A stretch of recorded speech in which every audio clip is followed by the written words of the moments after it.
जी sir. Second और जो most important problem है, जो मुझे बताने में ही ऐसा लग रहा है कि बच्चे आजकल क्या फेस कर रहे हैं, कलर को लेके, रंग को लेके उनको बहुत ही बुली किया जाता है, उनको छेड़ा जाता है। बहुत सारे बच्चे इस चीज को लेके डिप्रेशन, एंजाइटी है ना, अंडर कॉन्फिडेंट हो जाते हैं, एंशियस हो जाते हैं उनके कलर को लेके। कोई थोड़ा काला है या फिर सांवला है, उस चीज को लेके बच्चे उनका इतना मजाक उड़ाते हैं, उनको बुली करते हैं, है ना, उनको डाउनग्रेड फील कराते हैं, जिससे बच्चों का कॉन्फिडेंस बहुत ही ज्यादा लो हो जाता है। जी सर, मतलब इस चीज को लेके सर आप क्या सॉल्यूशन देंगे? हम इस समाज में रह रहे हैं जहाँ पे कलर भेद तो होना ही नहीं चाहिए। ये चीज तो अपेरेथाइड हमने साउथ अफ्रीका में फाइट की, और आज हम हमारे देश में जहाँ पे 70 से 80% लोग सांवले हैं, वहां हम इन चीजों को लेके फाइट कर रहे हैं, बुली कर रहे हैं वही बच्चों को। जी सर, क्या मॉडर्न सॉल्यूशन, इसके प्रैक्टिकल सॉल्यूशन? देखिए, प्रैक्टिकल सॉल्यूशन मेरे हिसाब से इसका केवल और केवल एक है कि मतलब जब आप ऐसा सोचते हो अपने माइंड में, it totally depends on your psychological understanding.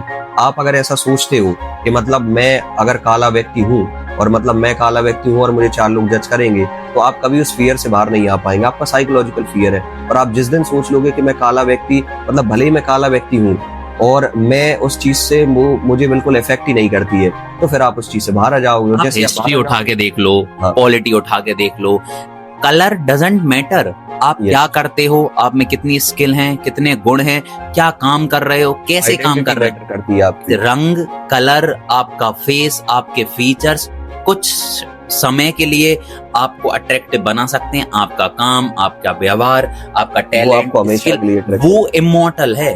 तो आप अगर बच्चे हैं अभी, तो आप उस चीज को ऐसे सोचो कि अगर ये मेरे साथ ऐसा कर रहे हैं तो प्रॉब्लम आप में नहीं है, प्रॉब्लम उनकी सोच में है। और बहुत ही अभी क्या है, बच्चे हैं, वो समझ ही नहीं पा रहे। तो आप उस चीज को एज अ बुली ना लें, उस चीज को एज अ कॉन्फिडेंस लें, एज अ मोटिवेशन लें कि ठीक है, if they are commenting on my colour, let me work on some of the skills, जिससे कि वो मेरे कलर को भूल ही जाए, वो मुझे मेरे स्किल्स, नाम और टैलेंट से जाने। जी, ये एक सॉल्यूशन हो सकता है। एग्जैक्टली।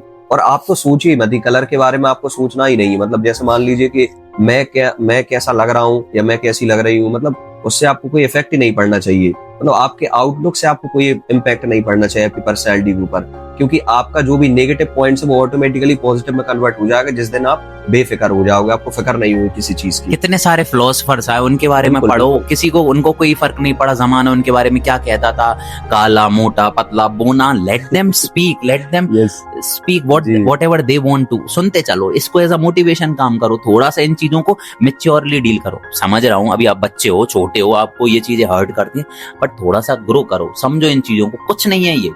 और आपने कितने ऐसा देखा है कि skin colour over the period of time सबका चेंज हो जाता है, कुछ ऐसा नहीं है। और इतने पैसे वैसे कमाने लगोगे तो सारी चीजें ऑटोमेटिकली हो जाएंगी। साइंस ने इतनी तरक्की कर ली है ना, वैसे भी चेंज करने की मतलब मेरी जरूरत ही नहीं है पहली बात तो। अगर फिर भी आपको लगे ब्यूटीफुल रहो, जैसा आपको फील होता है, जैसे कंफर्टेबल हो, जिस स्किन कलर में आप कंफर्टेबल हो, आपको अगर जज कर रहे हैं लेकिन आप उस चीज से बाहर निकलो, वो आपके लिए, वो आपका साइकोलॉजिकल फियर है, आप उससे बाहर आ जाओ अकेला।